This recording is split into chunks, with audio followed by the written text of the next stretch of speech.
We all worked a long time, and you guys probably worked a long time too. And I'm sure you would agree that once you got to retirement, you want to make it the best that it can be. You invested all that time and energy and work, and now it's time to make this part of your life what you dreamed of.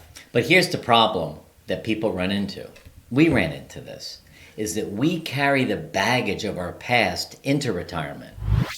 We want to live a very long time in retirement, and we want to live healthy in retirement. Problem is, a lot of people bring baggage into retirement that really inhibits the ability to have the kind of retirement that you want. And really, in baggage, you're talking about habits and mindsets and routines that used to serve you well, but may not be serving you well as you enter this phase of life. Yeah, what it does is it holds us back from living the life that we dreamt of.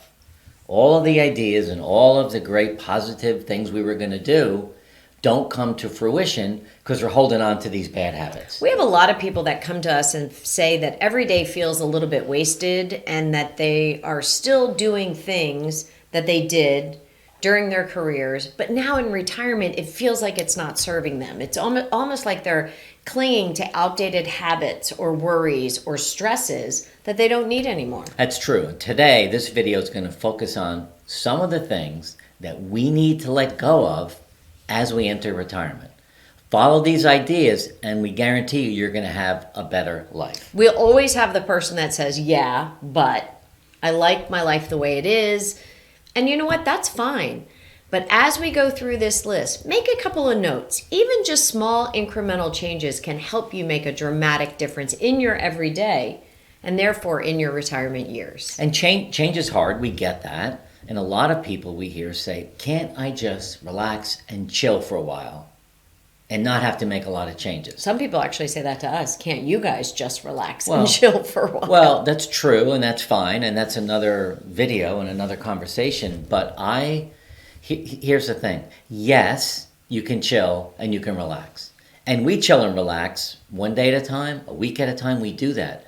But we always start up again with good habits, healthy habits. So if you get off the train and all of a sudden you find yourself going down a bad, unhealthy road, you got to pivot and come back. So sure, you can chill for a while. You just can't chill for 30 or 40 years because you're not going to last that long. You can't coast through this phase of life. That's what we found anyway. Right.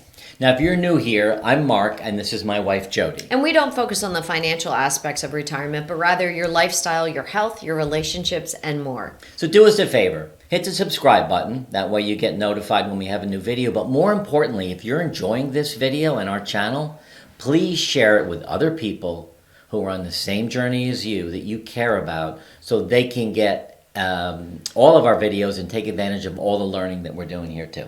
Teaching. Now, if I were to recap the last couple years of both of our careers, I would say this. Tell me if I'm wrong. Okay. We ate out a lot.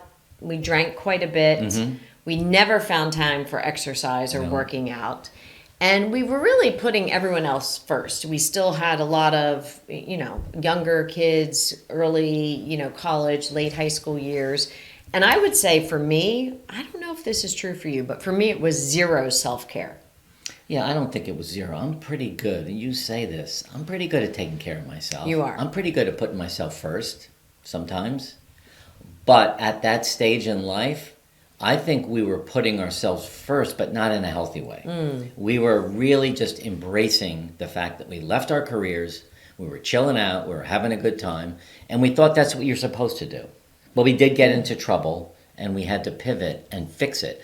And a lot of the things that we're going to talk about today, we've stopped doing. I mean, it's just, we really have stopped doing it. It's made a huge difference in our life, because if you don't, and the other shoe drops, for us, we both gained weight, we had hangovers every day, and we didn't have any routine. Yeah. We just kind of got up and let each day unfold. And really, this video is to enforce to you all, kind of what happened to us on our way through this journey and what we really don't want to have happen to you. You don't want to have yourself make a change because you're in a crisis, right? A health crisis or a relationship crisis or something like that. We want you to think about these things as proactive steps you can do to leave some of these bad habits and routines behind.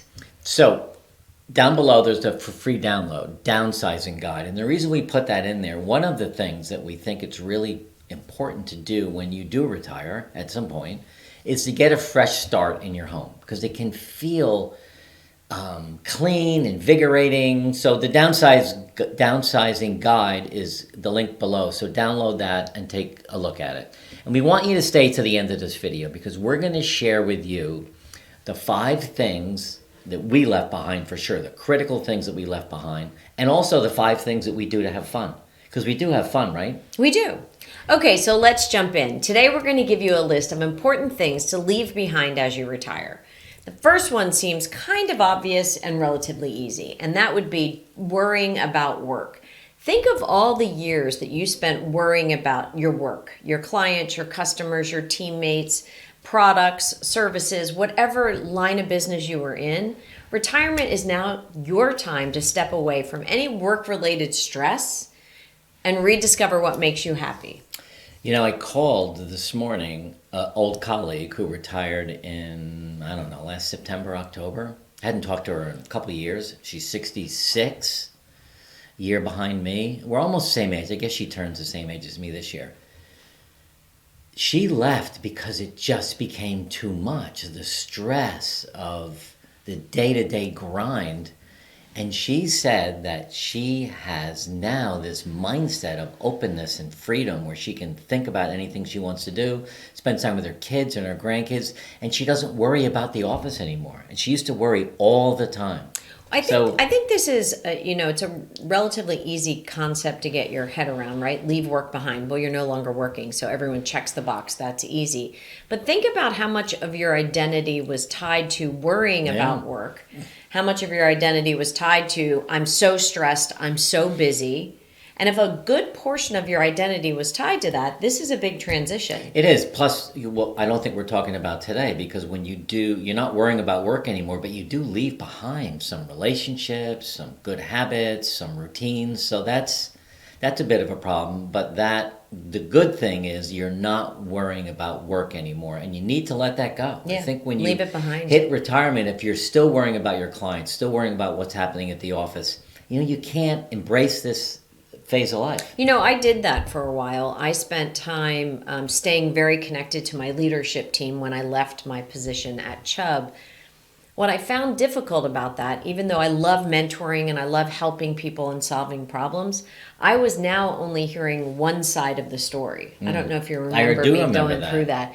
So if I would have a manager call me about a big problem, but I was no longer in the mix, so I was reacting to one side of the story, and I actually had to cut that tie because I didn't think it was fair to the clients or the business or the people I was mentoring. So that big bucket of worrying about work, you got to really find a way to let it go. Well, plus it wasn't fair to you either, because you found yourself now spending time worrying about this person and her new boss and whatever it is, and you're like, how is that helpful? Yeah, so unless that's a you big were going to bucket. start a coaching business. Yep. But the second big thing to leave behind is overcommitting to obligations. And in your career, like, we didn't have control of our calendars. Right. So people would put stuff in there, and we just had to do it. And whether it was events at night, dinners with clients, nonprofit events, other meetings, educational things, our life at work was kind of dictated by other people. So leaving that behind, you left all that behind, but getting into retirement and overcommitting to things is not a good thing to do. No, but it's easy to do. You now have friends and family that might look at you and look at your schedule and say, well, you're not working. I can ask you to do these 5 or 6 things, or watch the kids or watch the grandkids, or step into my place, at a nonprofit event, a school event, something like that. I think it's easy for retirees to still continue to overcommit. It is. And it's something that we're both working on, with this idea of setting boundaries for different commitments and walling things off. Mm-hmm. I mean, even with this business Retirement Transformed, I always tell Mark, I don't work on Fridays. Yeah. Sometimes I find myself working on a Friday because our schedule has dictated it, but guess what today is? I know, today's Friday. Today's Friday. But I try really hard on this idea of not overcommitting. Yeah, and what you have to do is commit to those things that you care about, where you enjoy the time doing it, and it gives you fulfillment. So we spend some time doing this. We spend time golfing, we spend time boating, we spend time walking on the beach, just going to the beach, reading books. And we're really strict with our calendar too. So we plan out our days and our weeks ahead of time. Right. And we had a big wedding this past weekend, and we overcommitted, but we overcommitted to things we wanted to do. We had a lot of stuff going on with all of our kids, and that's okay. We were tired at the end, right? But we're overcommitting to things that we wanted to do. Setting boundaries is hard for us. That's new for us, but we're getting better at it. All right, the third thing to leave behind is this whole idea, and we started with a story about how Mark and I jumped into retirement and continue to neglect our health. And, your health is your wealth this phase of life, especially in retirement, making it really crucial to prioritize your health more than ever. I find that men in particular have a tough time admitting they don't feel well and or going to the doctor. I don't know why that is, but we've made the big switch. We are super proactive now with our health. Our annual physical's coming up. You just scheduled it yesterday in May. We're getting blood work done. We have a naturopath doctor. What blood work does she want done? We're kind of excited about going there to see how we're feeling. Although we're not perfect, because you have a heart doctor you haven't seen. That's true. I'm in need of a mammogram this month. So, we're still a work in progress on this because of other priorities that get in the way. But this is one that I think we keep front and center. We could do a better job. Well, we can always do a better job at everything. We're not perfect. We're not the perfect retiree couple. But we learn a lot, and we implement a lot, and we practice a lot, everything that we talk to you about. Some things we can't do. We do videos on solo retirees. We're not solo retirees. And we get great comments on those videos, and we get some other comments like, you guys aren't solo retirees. You're right. But as far as health, that applies to everybody. Yeah. We all can do a better job of making sure we're eating, getting our sleep, seeing the doctor, seeing the dentist, seeing the heart doctor, whatever it is. And, if there's any kind of warning signs, we have to pay acknowledge attention. them. Yeah, definitely. Part of that whole health and wellness thing, too, is just exploring new diets that promote longevity and vitality, and really listening to your body. As you age, your body changes. You need more of some things and less of other things. So I think this is a time where this whole health bucket can grow and really be something that is exciting to focus on as you get older. Well, the other thing, just to close this out, neglecting your health, we're both getting really good and better at recognizing how we feel. How we feel when we eat meat, how we feel when we don't eat meat, how we feel when we have too much sugar, how we feel if we drink a Diet Coke at lunch. We're now paying attention to how we feel and what it does to us. How does our sleep and all of that. So That's been really helpful for me to make the changes I need to make. I'm really paying attention to how I feel. Right. The other thing that you don't want to leave behind is... No, that you do want to leave behind. Well, I'm going to say it a different way. Okay. Social connections are really important in this phase of life. So you don't want to ignore social connections from back in the day that really could be people that can have a positive effect on your life. You just can't ignore these people. You really want to make sure you're connecting with them or new people, right? Absolutely. Old friendships, new friendships. I can remember being, a working mom with a big job and a lot of kids, and my friendships were either work friends or the kids' parents' friends, or the kids' friends' parents. There we go.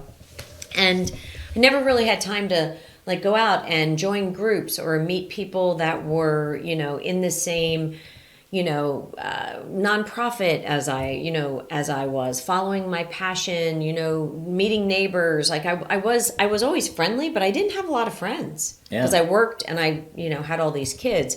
So now is the time to really enhance those social connections. It's funny. My book just came out a month ago, The Evolving Man, Life Virtues That Men Don't Talk About. And it's been on LinkedIn and Facebook. It's only been a month. But all of a sudden I'm getting emails and text messages from people from my previous life and my career who said, "Oh my God, I saw you wrote a book. Right. I bought the book. I read the book. Oh, that was awesome." So these new people are surfacing up again. Just yesterday, I got a message on LinkedIn from a competitor of mine that we had a great relationship in the insurance business, and we banged up against each other, and we had a really good mutual respect for each other. But I'm going to call him this week and have a chat. I haven't talked to him in 10 years. That's great. So I think opening up this whole idea of seeking out previous social connections is really important. And I think you definitely don't want to ignore it. Right. Okay, the next thing to leave behind is this whole resistance to change. You know, as people age, they get more and more kind of set in their ways, set in their patterns, and they're not apt to actually make big changes. But retirement is a significant life change. So embracing it can fully lead to personal growth and more fulfillment in the coming years.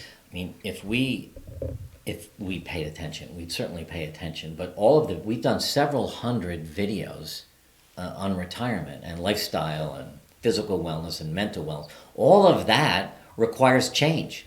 So we're the opposite of resisting change. We're embracing change. We're trying all sorts of new things. And we don't like everything. Right. But we're trying. We're open to trying just about anything except tofu. Why wouldn't you try tofu? I don't know. It's soybean.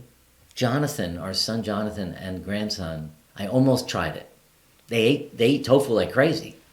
Jonathan eats it? I think he just gives it to the kids. Luca eats it. Luca and Camilo. But I don't think Johnny eats it. I've been resisting that. I think I have to try it. Put it in a shake. Just have it for lunch. Okay. Tofu sandwich. There we go. So, get in the mindset of seeking out experiences, new food, new habits, things that challenge you mentally and physically. I mean, the gym that we go to now, it's hard. It is hard. And I just worked out in the garage before that. I was like, I worked out. No, this is hard. Yeah, it is. And it's really taken a while to embrace it, but I know I feel a difference. But it took a lot of courage for us to join this boot camp. Absolutely. All right. Something that you definitely want to leave behind, 100%, is holding on to any grudges. It just doesn't serve you at all. I mean, if there's any conflicts in your past, you've got to find a way to let go of them, which is going to allow you emotional freedom and new, healthier, better relationships. Yeah, finding in this stage of life that, everyone makes mistakes. So maybe some of those past mistakes that you were really holding a grudge against, maybe it's leading to unnecessary stress and it's causing more problems than it is giving you anything, right? Holding on to grudges. Forgiveness really opens the door to peace and happiness. Mark is a much better forgiver than I am. So this was one that I really struggled with because growing up in a Fortune 200 company from the 80s through, 2020 and beyond was there was a lot of grudges I could have held for a lot of people who, maybe weren't the most supportive during my career. But I run into them now or I see them on social media and, I realize how much of that was in the past. Sometimes we talk about our superpowers, yours, mine. We should do a video on that. What is your superpower?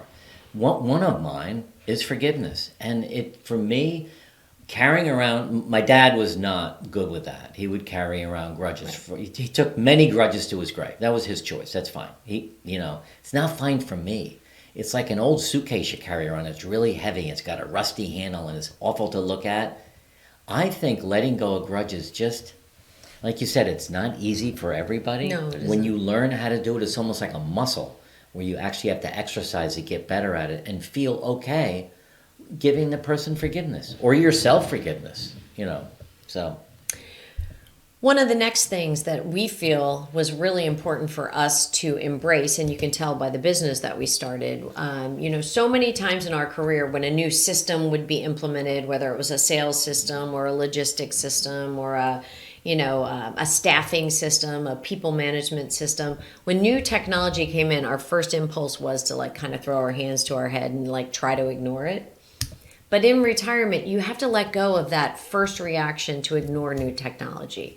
Embracing technology enhances connectivity and access to more information for you, and it helps you stay connected to loved ones. So, I mean, you really have to find a way to embrace technology. Yeah, certainly we all carry around now a computer in our hand. So we have it. I mean, if you have a flip phone, God bless you, that's great. But I have an iPhone, and it is a full-fledged computer. Right. More of a computer than the first one I had, 20 years ago, 30, 40 years ago maybe.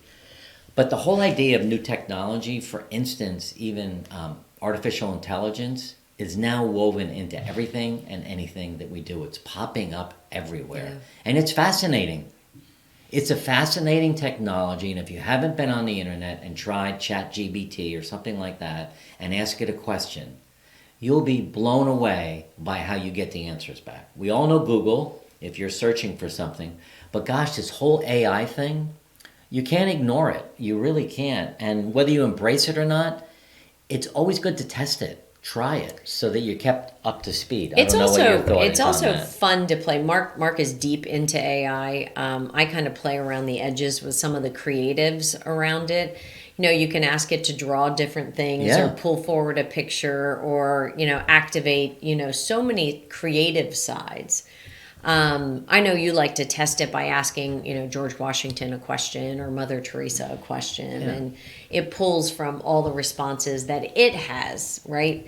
But it's a little scary. It is. It's a little scary. The person I was just talking to today who retired last year said she's a little scared of it. She's worried it's going to replace people. Well, I think that's some old thinking. There's always, robots are here and all of that. There's always going to be a place for humans. But I just think ignoring new technology as you enter retirement is a bad thing. Mm-hmm. I think you really need to be open to test it and try it. We talked earlier about your health. I think underneath that, it's really critical to make sure you're getting regular checkups. You can say, well, I feel fine. I haven't been to the doctor in 5 years. It's okay. No, that's BS. At our age, you need to go every single year. You need to go to the dentist at least once a year. You need to go to your GP. You need to go, for me, I have cardiologist. You need to see him or her once a year. This whole idea of preventive care can save your life. Our son, Markham, we've talked about him before. He's diagnosed with stage 4 colorectal cancer. And he wasn't feeling well, and he went to the doctor to get a checkup, and after 3 or 4 visits, because he kept pushing, saying, something's not right, he found it at the age of 39. So you have to make sure you're going to see your doctor. Yeah, and just remember, discussions with your doctor can lead to healthier lifestyle choices. And even, with Markham and even with the girls and, our other children, I'm all about just understand the information. Going to the doctor is gathering information. If you have the information, you have the power to make your own decisions. Okay, so the next thing to leave behind, sticking only to familiar places. When we were working, I know, we lived outside of New York, and we would do all of our appointments either in New York or outside New York or upstate New York. And we stayed relatively, pretty commonplace in the Northeast. We didn't explore new environments that would help us with fresh experiences and perspectives. And we'll tell you in retirement that travel really can broaden your horizons and understanding of different cultures. I think it's an important thing to include, an activity, even if it's not like a faraway place, but like exploring unfamiliar places is important. Yeah, I mean, from here we are in Florida, there are so many places within an hour or 2 drive that we can go to, that we have gone to, nature preserves, the place with the alligators, really. Even just other cities. I was talking to a neighbor across the street, and he said, where were you guys this week? And I said, we were up in Tampa for a wedding. He said, I've never been to Tampa. Tampa's amazing. I said, and I said, have you ever been to Sarasota? He said, nope. I said, have you been to Longboat Key, Siesta Key? I said, okay. Have you been to Miami? He said, you know what? We come to Marco and we just stay in Marco. And I said, Jeff, I mean, Florida is a great place to discover new places, the Keys, all these things. And you could drive. I mean, it You doesn't have can. to be jump on a plane and go far away, although that's fun I mean, too. it might seem ridiculous, but you could go to Miami and leave here. We're up early, so we could leave here really early and be there by 10 o'clock and spend 4 hours going out to lunch, walking on the beach, whatever, and coming back. Right. It's only 2 hours. It also So, just helps you meet new people and expand your social network, try out new museums that you might kind of spark a hobby or, Well, just navigate those new unfamiliar restaurants, places. new Yeah. places to go have coffee. We found the greatest coffee shop, and you hang out in this coffee shop. We're outside with Ruby, so people always want to come over. We're always meeting new people. Yeah. So when you get out of your comfort zone, you get out of going to the same familiar places, you're going to meet new people. So one of the things you definitely want to leave behind is, or not leave behind, you want letting go of structured learning. So during our career, we had a lot of structured learning, right? Lifelong learning should be part of your retirement. We have learned so much about running a YouTube channel. Yeah. I mean, I never thought we'd do something like this, but we have a lot of we watch YouTube channels, other channels to learn how to do certain things. We learn how to cook by watching YouTube. I mean, I think that we both trying to think what else we spend time with structured learning. I mean, you went back to college. I did. You got your Yeah. not MBA, but you got. I think the real purpose to this idea of letting go of structured learning is that lifelong learning should be flexible and fun and aligned with your passions. So I went back to the University of Pennsylvania and jumped in to get a certificate in applied positive psychology because I was interested in it. I spent years taking insurance courses, risk management courses, actuarial courses.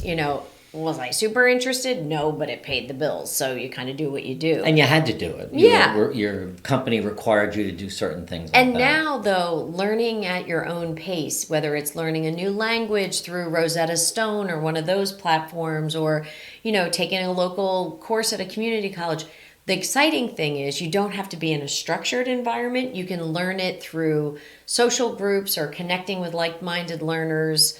And just do it kind of more flexible and fun. Well, I go online a lot to learn how to use ChatGPT because it changes every day and every Right. week. So it's constantly evolving and you can do more with it. And there's more additional apps you can add to it to do certain things. But I love learning. Well, this is a time of life when we should be learning as much as we can because, quite frankly, we should have the time for it. And it's good for the brain. It's good to exercise Well, it's your good mind. socially. I mean, I love chatting with other people about what we're learning. And they say, like, why are you spending so much time learning? Why not? What else are we going to do? We're not going to sit around and watch TV for 38 hours a week, which is what the average number of hours people over the age of 65 spend watching TV is 38 hours.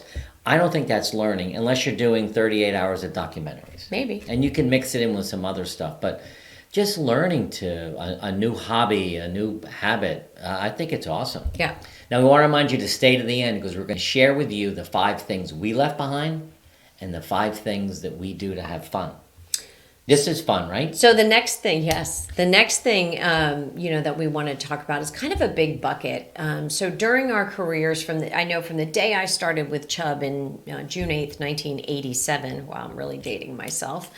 I started financial planning for my retirement, right? I said, as soon as I could, I was 401k, I was getting stock, I was, really building up my nest egg. But did I actually spend time financial planning? I would say I did a pretty good job, but I avoided it. Yeah. Now in retirement, you really can't avoid financial planning because financial health is essential for a stress-free retirement.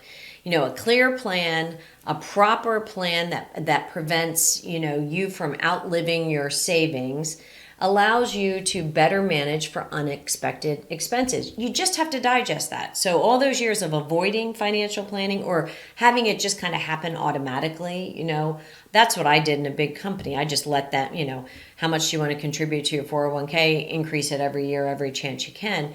But now in retirement, you have to actively financial plan. You have to really work on it. Yes, 100%.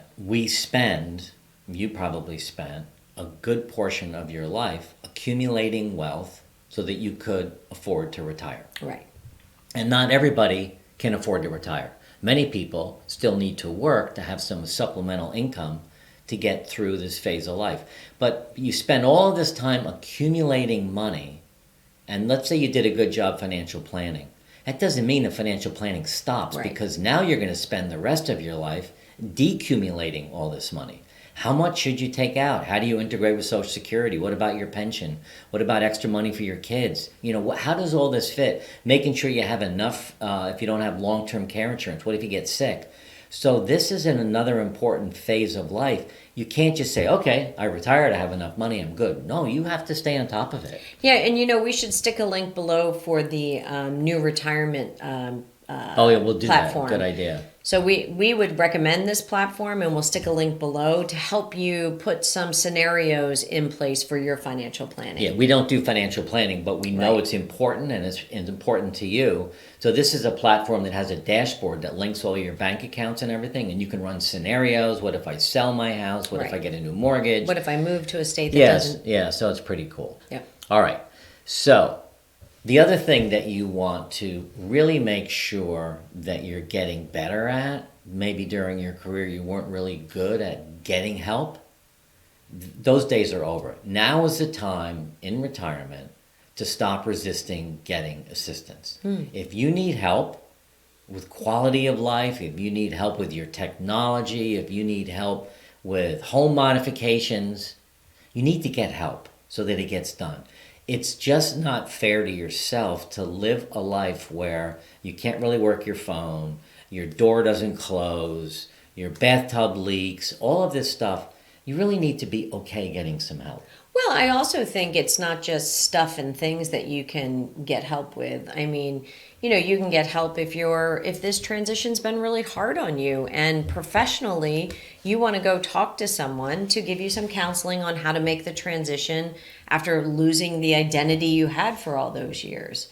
Now is the time to reach out and find a professional to help you even on those mindset hurdles. Yeah, and we use professionals in our relationship. Yeah.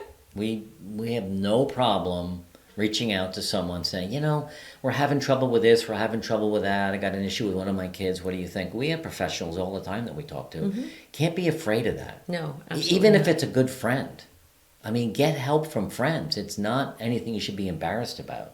Now, I love this next one, maintaining a cluttered space. Okay, so during my career, I don't know about you guys, but I would do laundry, and I had, sometimes 5 or 6 kids under the roof, but definitely the 3 girls when they were all in high school playing sports. I mean, just keeping up with laundry. I would actually, and you actually made a comment yesterday or this morning, I would actually do my laundry, put it in the basket, and then I'd work out of the basket all week. And then I would do the laundry again, and I'd put it in the basket, and I'd work out of the basket all week. During retirement, I don't have the headspace to see all that clutter anymore because I'm in my space more often. So a decluttered space reflects your decluttered mind, promoting some tranquility and satisfaction in your space. I never quite honestly had time for that before, but now I feel like I don't want my laundry in a basket. I mean, we got into an argument the other day because before I left for the gym, I said to Mark, would you like me to move my laundry from the washer to the dryer so you can get yours started? And he said, no, not a big deal. And I said, well, the reason is some of my dresses don't go in the dryer. Mm-hmm. Oh, no big deal. What? I came home from, now remember, I'm doing really good about not living in a cluttered space. I came home from the gym. All my wet laundry is sitting in the dryer. My dress is all balled up. Everything's just wet and in the dryer. And I said to Mark, come on, man, you couldn't have waited. I need to just hang a few dresses up. I was willing to do it this morning because when I do my laundry, I like to do it start to finish. So anyway, how do we get onto laundry habits? Well, but just We're because talking about of it, a decluttered space. But when your spouse jumps in and does your laundry, it clutters my space. I will never So touch I'm going your on laundry record again. to say don't touch my And I'm stuff. going on record, never touching your laundry again. But don't get in the way of my cycle. Listen, the thing you said a minute ago really made me think that during our careers, it was okay to have cluttered space because we didn't have time to clean it up. We were coming in on two wheels. Coming in on two wheels to cook dinner and then to clean up. And we barely got through everything we needed to do, including at work. So now it's a little bit of a game for us. We like things neat and tidy, and doing laundry is one of those things where it's one of those things in life that you just have to do. Yeah. It'd be nice if you could wave a magic wand. But we do our laundry, we put it on bed, we fold it, we put it away. But and it makes a difference. Right, because it's important to make your living space more functional. You're in it more often. A tidy environment definitely promotes, just kind of an uncluttered head. Right. So declutter, you have to get on top of that. So when you're in your career and you're busy, like we just described, probably like us for sure, we neglected creative pursuits. We neglected some things that we wanted to do to be creative, that stimulates our brain and nourishes the soul, because we were too busy. But even like creative hobbies, you've talked so much about painting and you've dabbled in it. I honestly think I'm happy to get you another whole set of ink and brushes and easels and little things. During our career, in the height of my career, busy, kids, college, not college, high school, me traveling all over the place. One year for Christmas. Well, you dropped the bomb and said, God, I really wish I'd like to start painting again. That's all I needed, to put it in the back of the head. And for Christmas, what happened? You get everything I touched, everything I opened was all about painting. And you know how much time I had to paint? 0. But you haven't done it in retirement I haven't. either. It's not a negative comment. No. It's just that, so now we have free time. If you've got something that you've always wanted to do from a creative point of view, now's the time to do it. Yeah, absolutely. Don't stay in this old mindset of, I don't have time, I don't really want to do it. I mean, your neighbor Jen across the street paints, does pottery. Yeah, she does great. You have to carve out time. You have Yep. to be intentional. And Right. again, we don't expect you to do all of the things we're talking about today. Like Jody said in the beginning, we hope you're writing some things down, and then you'll say, you know what, I've always wanted to paint. And if that's what you got out of this video, that's great. The next big bucket of what you need to leave behind is staying indoors. I don't know how many times during my career I went from my house to my garage to my car to my office in a garage, into my office, work all day, back in the garage at the office, back to my garage at the house, and back into the house with no outdoor time. Right. And I think that was so debilitating for my soul. Sunlight is a natural source of vitamin D, and being in nature is definitely going to reduce stress and anxiety. So now is the time to explore outdoor exercises and being outside more. So we have a dog, Ruby, puppy. She's in here somewhere, She's sleeping.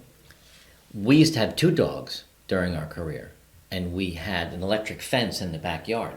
So we would open the door first thing in the morning, let the dogs out till they could do their business, come back in. Meanwhile, we're having our coffee, getting the kids ready for school, whatever. Like you said, down in the bat cave, get in the Right. car, go to work. Now, it's kind of like a battle. I wouldn't say it's a battle, but we both like to walk Ruby outside because You like to walk Ruby? This is news to me. well, when you go to the gym, I do.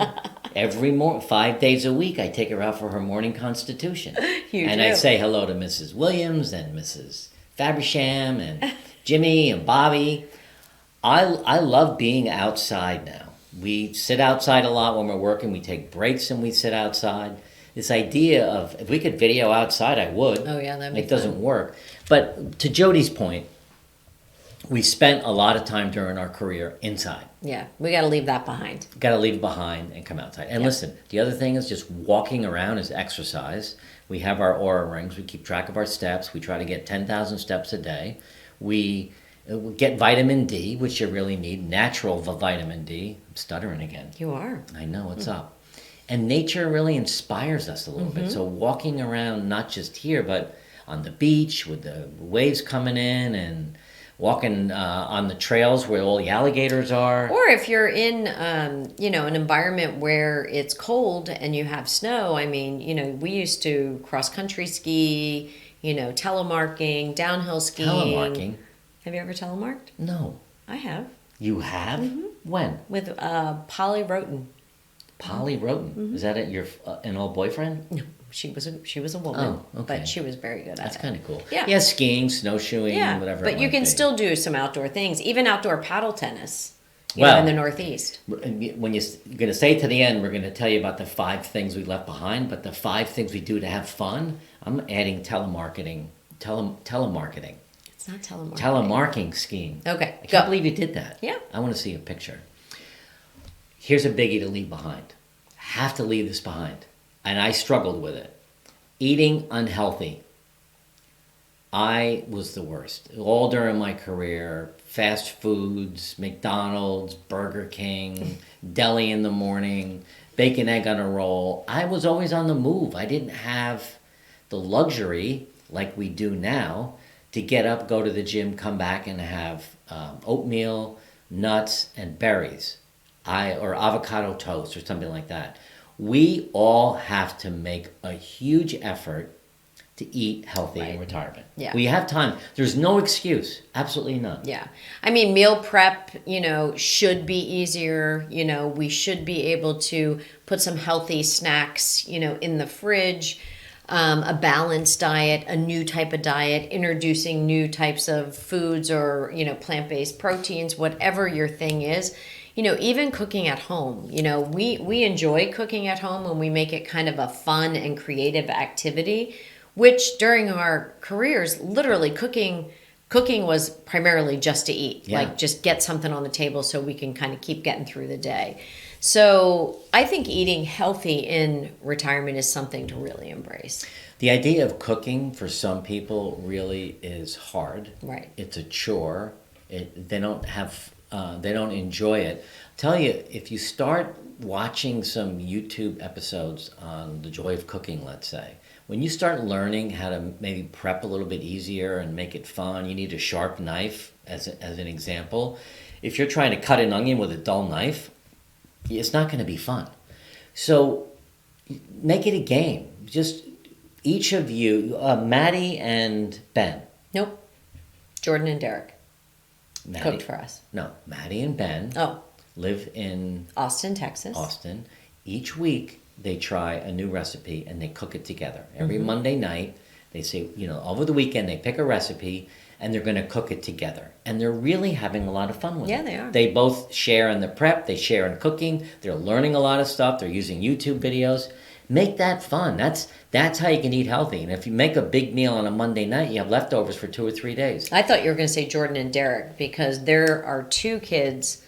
When they come to visit us, they always shop one day, cook for us, where we get dressed up and they do a 5-course meal, and they really enjoy that. Right. And they like cooking healthy. Well, you listen, a lot of people in retirement go out to eat every night. And they have lunch out every day. Or they have a big lunch and then a small dinner. That's really unhealthy. Well, big lunch and a small dinner is not unhealthy. No, but the food out at the delicatessens of the restaurants, they cook with a lot of salt. They give it flavor. They cook with perhaps not the healthiest oil. So you can't control what you're eating when you're going out to eat a lot. It's bad for you. It is. The next big bucket to leave behind is just this idea of living in the past. Focusing on the present allows you to enjoy and make the most of your retirement. It's okay to cherish your memories, but embrace your new experiences. Living in the moment improves your mental well-being exponentially. The present can offer more opportunities for growth and learning. And even though creating memories today are things you'll remember maybe this time next year, always try to put yourself in the present. I don't know how, sometimes we do that. Sometimes we're in the past still. So, you stay tied to communities in the past better than I do. And I'm not sure if that's good or not. Yeah. We're flying up to New York next week for an event, and we haven't been connected to that community in 10 years. So, do we keep going back to that? We love it. It's a good time. But I think living in the past is more about just not opening up new opportunities, not meeting new people, not trying new things, because you're hanging on to what you used to do. Right. Who's I used to? Who do we call used to? Your dad. My dad. Mm-hmm. He entered his retirement, And everything, unfortunately for him, was living in the past. He used to go to Rotary Club. He used to be president of Kiwanis. He used to belong to the certain golf club. He used to be the CEO of our company. He lived in the past. Right. We're all about new stuff, exciting things, learning, growing, trying new places, trying new restaurants, trying new recipes. And you have to let go of the past and just say to yourself, okay, I had a wonderful past. It was great. But it's prepared me for today. Right. So what did you learn in the past that you can use to catapult yourself in retirement to make it the best phase of your life ever? All right. One of the things, and I don't know if we do this well enough or not. I'm going to say we don't. But what you need to do in retirement is find a way to laugh more. Laugh at each other, laugh together, watch a comedy, get light, don't be so serious. I was always so serious. Laughter is an amazingly powerful tool for happiness and for your health. Right. Right? Absolutely. Do we laugh enough as a couple? I don't know. I mean, we are still super busy, especially with this business. Right. We'd like to say it's 10 to 20 hours a week. It depends on the week. So I think we could add more light moments, more kind of carefree laughter, to help us navigate some of the challenges that come our way with the business and with clients and, with, your book and all the things that we're juggling. Because it's definitely a natural mood booster when you laugh. I get like my brother's coming to visit, and for some reason, his little sayings. And look at the smile that just came on my face. He just makes me laugh like all the time. So we need to spend more time with your brother. Yes, I would love that. I actually thought of calling him this morning, and I didn't, and I should have. I regret that I didn't do that. But we're going out to dinner tonight with friends of ours. I know we're going to laugh. Oh, yeah. And we're going out to dinner tonight and tomorrow night. I know. 2 different couples. And I know we're going to laugh. And I'm excited about that. Tomorrow night there's 4 couples.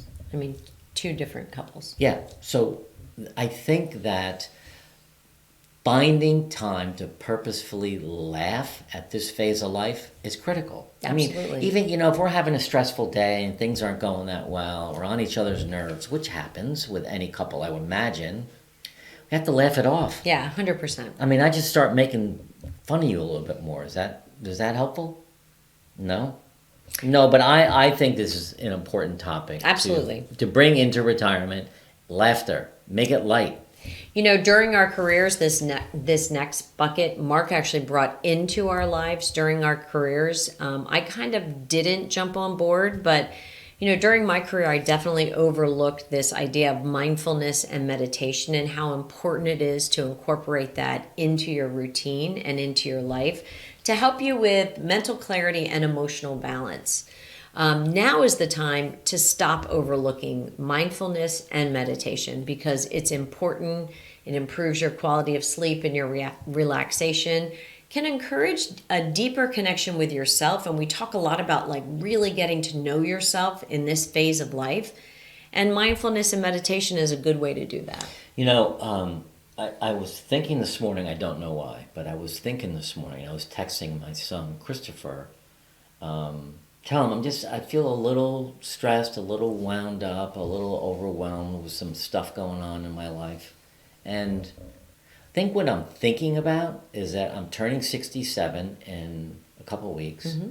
67. So I feel as if the next 15 years of my life are really important. I want to get it right. I want to, on my 80th birthday, say, you know what? I crushed life so far.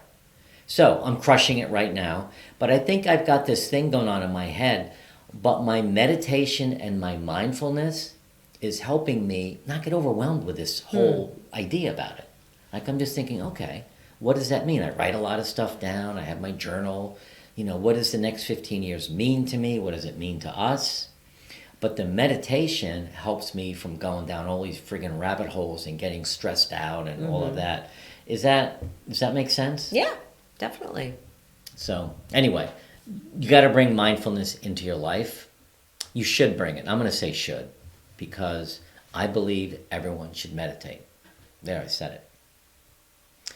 One of the things you want to make sure that you start doing or leave behind is, during our career, we were pretty good about community engagement with nonprofits and things like that. But if you weren't and you were too busy and you had no time for it, you've now got in retirement multiple hours each day that you can use to apply towards volunteering, getting involved with politics, getting involved with community affairs. It'll give you a sense of belonging and purpose. There's a presidential election coming up this year. Maybe get involved in that. Maybe you're really passionate about that. Use the opportunity you have to share knowledge and experience. The YMCA down the street has all these community meetings all the time when they need speakers. If you've got something that you're really good at and smart about that people our age would be interested in, maybe you should look into it. Yeah, it's a great time and opportunity to share knowledge and experience for sure, which will have a positive mental impact on your health and your social support. So we can't kind of promote enough this idea of community engagement at this stage of the game. Yeah, plus you're going to meet people. You're going to have new connections, new friendships. It's always going to help your mental health. When you have a luncheon coming up, you go there, you come back, and you share the experience. Yeah. You've got your group of women you do your Bible study with. That really is important to you now, and you're really enjoying it. I am. As promised, here are the 5 things we left behind and the 5 things that we're now currently doing to have fun. Our busy work schedule. And people would say, well, you're still working in retirement. We are. I say that sometimes. Well, we are. Because we're still pretty busy. Well, but I think everyone should have some form of work or volunteering in this phase of life. I don't know what I would be doing with the 10 to 15, sometimes 20 hours a week that we spend or I spend in this business. I don't know what I'd be doing because I'm already spending 20 hours spending time with you, playing golf, walking the dog. I don't know what I would do. What would you do? I would go to the gym in the morning, and when I came home, I would take Ruby on a really long walk, and then I would shower, and then I would... Oh, you don't really want to know that I could fill my day? No. Oh, I could. That's why I should do this alone?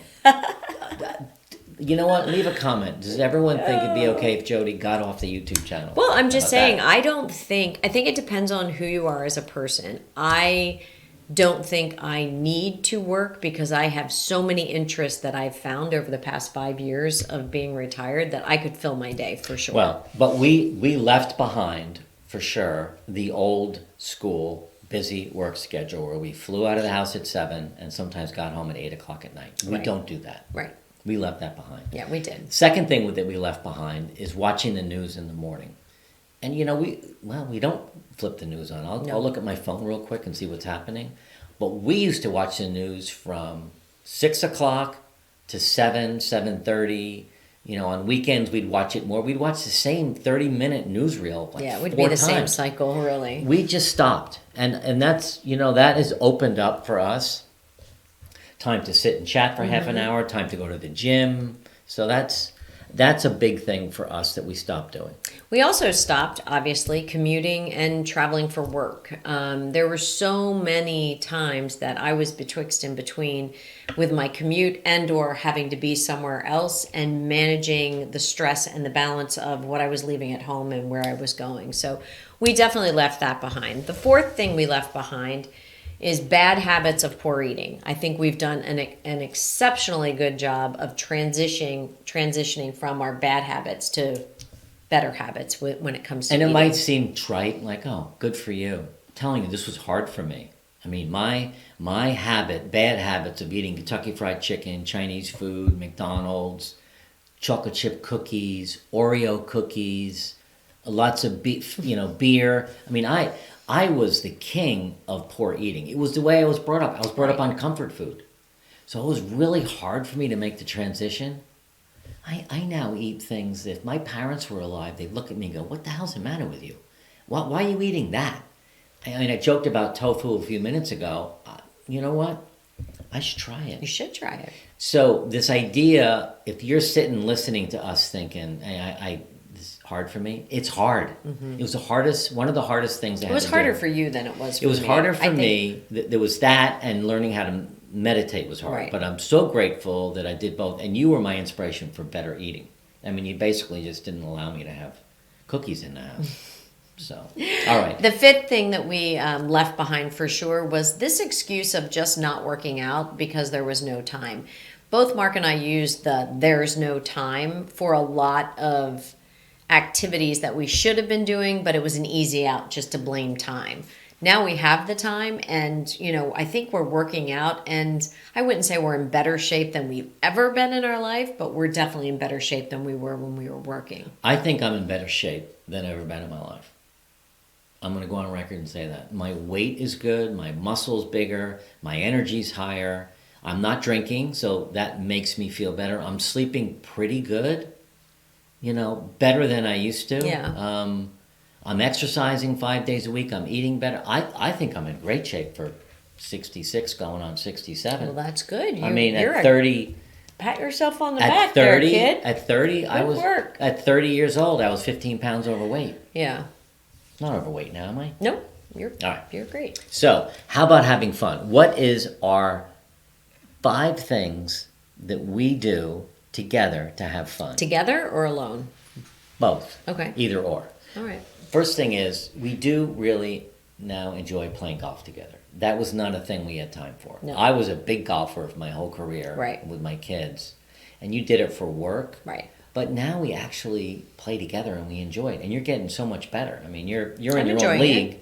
But we do enjoy, we're playing Saturday, and that's fun for us. Absolutely. The next thing is, healthy cooking and cooking lessons with a Mediterranean focus. We've really jumped into the idea of a Mediterranean diet and cooking things that are different each week, but have the same kind of good core properties of, vitamins and nutrients for us, especially the leafy greens. So the third thing that we do to have fun, and this might sound a little weird to you, but we both grew up in families that were... Christian families. Mm-hmm. Went to church, Sunday school, all of that. But I never, I just did it. I took my kids there, and all of that. But we're both now at this stage of life really enjoying doing some Bible study, to really read the Bible. It's a great book. And really to grow spiritually that we never made time for. Right. And I would say it's fun because we do in the morning chat about a couple things that we learned. Wouldn't you say? Is that? Yeah, we're in different studies. I'm in a women's study, and you're studying, kind of in a men's group or even alone more often than not. But it's really been interesting to me to try to find my way through my Christian Bible study. Yeah, we should do a video on that maybe. What do you think? Yeah. The next one is traveling alone and or traveling with our family. I mean, I made a concerted effort probably in the last 2 years to really travel to see each of the kids, to spend time with the kids one-on-one in their world, and to travel with some friends and our family because travel is a big part of our retirement. It is. We could do more. Well, the thing that we do, like we're going up to New York for a business trip in April and May. And I wouldn't say that would be for fun. No. But April, we're going to Austin to spend 4 days with Maddie and Ben. And we're excited. I'm excited about that. I love Austin. That's also a work trip. A little bit, but it's really, we're staying in an Airbnb. We're not in a hotel. Right. The kids will probably stay with us a couple nights. That's fun for us. The other thing that we do to have fun is we watch very little TV, but what we enjoy is watching a series on Netflix, and you may too. You think, well, what's the big deal? Prime or Paramount or right. But we'll watch one episode a night after dinner, and we like to talk about it. I'm not really good at. I'm worse at TV than you are. So 3 shows in, I'm out if it's no good. But it's really our only TV vice. Or is if to it's have past a show. 8:30, you're asleep. What's that? If it's past 8:30 at night, you can't jump in. I don't go to sleep at 8:30. I get ready for sleep at 8:30. But watching TV, a series, 1 hour a night for us is fun. It's not 3 hours. Right. We don't binge. It's good. Now look, some of these items might seem pretty obvious. We went over 20 of them, but I hope you took notes. And when you string a couple of these together, you're going to start to feel better, you're going to look better, and you're really going to have a really much different, exciting, fulfilling retirement. And it all takes commitment and intention and curiosity. So put a little effort in and your life will shine. So we hope you like this video. This next one, the fun and importance of trying new things in retirement, you're going to love that. It shows you and how to open your eyes to the new possibilities that exist. So watch this next.